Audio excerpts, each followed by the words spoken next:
Pension కార్యక్రమం తప్ప ఏ సంక్షేమ పథకాన్ని అమలు పరచలేదని, ఇచ్చినటువంటి హామీలన్నీ కూడా తుంగలో తొక్కి ప్రజలకు ఇచ్చిన వాగ్దానాలని ఏమాత్రం పాటించినందుకు ప్రజల పక్షాన ఈరోజు వైఎస్ఆర్ కాంగ్రెస్ పార్టీ నాయకత్వంలో ఈరోజు వెన్నుపోటు దినంగా పాటిస్తూ ఈ కూటమి ప్రభుత్వానికి వైఎస్ఆర్ కాంగ్రెస్ పార్టీ తరఫున ప్రజల పక్షాన నిరసన తెలుపుతూ రాబోయే రోజుల్లో వారు ఇచ్చినటువంటి హామీని సంక్షేమ పథకాన్ని అమలు చేయాలని చెప్పేసి డిమాండ్ చేస్తూ వైఎస్ఆర్ కాంగ్రెస్ పార్టీ రాష్ట్ర వ్యాప్తంగా ఈరోజు వెన్నుపోటు దినాన్ని కార్యక్రమాన్ని చేపట్టింది.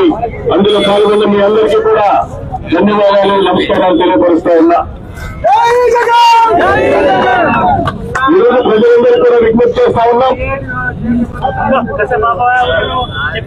జగన్మోహన్ రెడ్డి గారు 2019 నుండి 24 సంవత్సరం వరకు పరిపాలన చేసిన రోజు ఇచ్చిన ప్రతి హామీని నెరవేరుస్తూ ప్రజల సంక్షేమానికి అలాగే ఈ రాష్ట్ర అభివృద్ధికి కంకణం కట్టుకుని ముందుకు పోయిన విషయం మనందరికీ తెలుసు.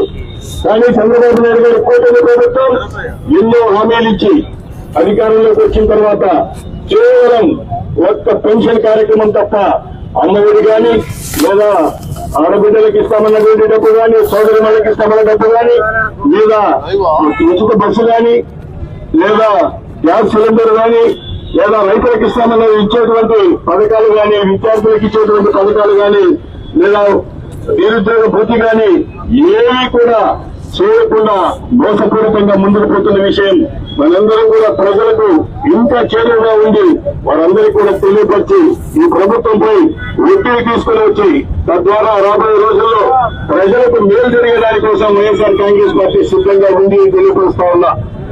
ఈ ప్రభుత్వం వచ్చిన తర్వాత గతంలో జగన్మోహన్ రెడ్డి గారు ఇచ్చినటువంటి అమ్మఒడి 15,000 ఇవ్వడం లేదు. కానీ ఆయన ప్రతి ఒక్కరికి ఎంతమంది బిడ్డలుంటే అంతమందికి 15,000 కాడికి ఇస్తామన్నారు. కానీ అంతమందికి ఇవ్వకపోయినా కనీసం జగన్మోహన్ రెడ్డి గారు ఇచ్చిన 15,000 కూడా ఇవ్వనటువంటి దౌర్భాగ్య పరిస్థితి. అలాగే రైతులకు రైతు భరోసా ఇచ్చినటువంటి రైతులను ఆదుకున్నటువంటి చరిత్ర జగన్మోహన్ రెడ్డి గారితో అయితే ఆయన 20,000 రూపాయలు 26,000 రూపాయలు సంవత్సరానికి ఇస్తానని చెప్పి కనీసం జగన్మోహన్ రెడ్డి గారు ఇచ్చినటువంటి పథకాలు కూడా ఇవ్వనటువంటి ద్రోహం చేసినటువంటి ప్రభుత్వం ఈ కూటమి ప్రభుత్వం అని చెప్పేసి తెలుపుతూ వీటన్నిటికీ అలాగే నిరుద్యోగ వృత్తి ఇస్తామన్నారు. గతంలో చెప్పి మోసం చేసినారు, ఇప్పుడు కూడా అదే పరిస్థితుల్లో చేస్తా ఉన్నారు అని చెప్పేసి కూడా తెలుపుతా ఉన్నా. సోదరులారా, సోదరిమన్నారా, ఇవన్నీ ఈ రీతిగా ఉన్నాయి.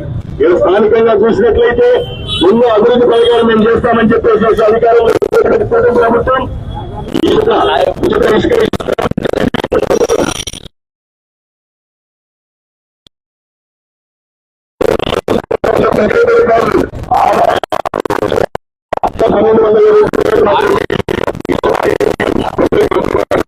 ఈరోజు ఉచిత ఇసుక మాత్రం 1,280 రూపాయలు ఉంది. ఈ మధ్యలో ఈ దళాలు ఎవరు తింటున్నారో ప్రజలు గమనించాలా. ఉచిత పథకాలు ఓకే, కనీసం ఇసుక మాఫియాను కూడా కంట్రోల్ చేసినటువంటి దాఖలాలు లేవు. అలాగే మద్యం ఏరులో పారుతా ఉంది. ప్రతి గ్రామంలో బజారుకు ఒక బెల్ట్ షాప్ ఉంది. ఈ అధికారులు ఏం చేస్తున్నారు అని చెప్పేసి ప్రశ్నిస్తా ఉన్నాం.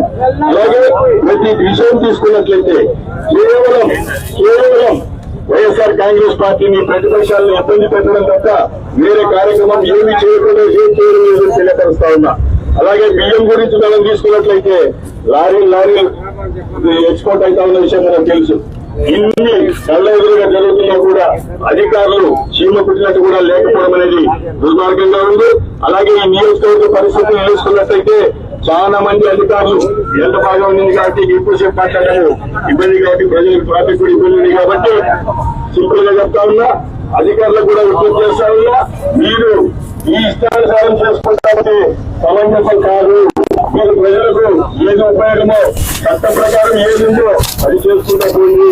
కేవలం వైఎస్ఆర్ కాంగ్రెస్ పార్టీ కార్యకర్తలు నాయకులు ఇబ్బందులు పెట్టేదానికి మాత్రమే మేము ఉన్నాము అంటే మాత్రం కుదరదు. అది మంచి సంప్రదాయం కాదు అని చెప్పేసి అధికారులకు కూడా తెలియపరుస్తా ఉన్నా.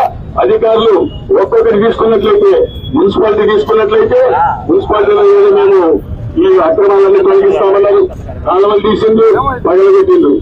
కనీసం 50 లక్షల రూపాయలు నన్ను దోచుకున్నారు. కానీ ఒక్క పని జరిగిందా, ఒక్క ఇంచి అన్నా ప్రజల కోసం ఉపయోగపడిందా? గౌరవ కమిషనర్ గారు గమనించాలా. సమంజసం కాదు ఇంటికి పోవడం అనేది. అలాగే దేవస్థానం భూములు ఈవో గారు ఉన్నారు, ఆయన